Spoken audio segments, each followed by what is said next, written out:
যাদের মা নাই তারা জানে মা না থাকার কি জ্বালা, যাদের বাবা নাই তারা জানে বাবা না থাকার কি জ্বালা। এখন ঘরে ঝগড়া করেন, এখন ভাল লাগে না আব্বা আম্মারে, এখন আব্বা এই ভুল ধরে, আম্মা এইটা বলে, এখন অনেক অসহ্য লাগে। তো যেদিন চলে যাবে ওই দিন বুঝতে পারবেন মাথার উপর থেকে ছাতাটা নাই হয়ে গেছে, বটবৃক্ষটা চলে গিয়েছে, আর উপদেশ দেওয়ার মতো কেউ নাই, কাছে আগলে রাখার মতো কেউ নাই।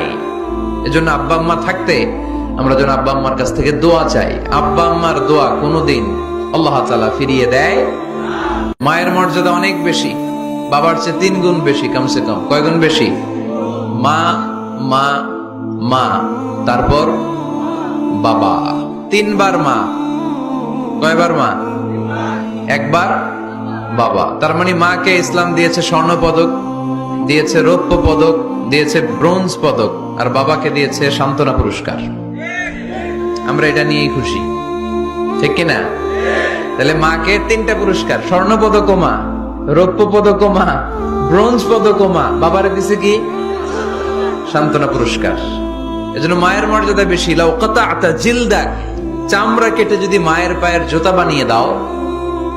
ছোটবেলা যে মায়ের বুকের দুধ খেয়েছো, আল্লাহর হাবিব বললেন 1 ঢোক দুধের শোধ আদায় হবে না, ঠিক কিনা?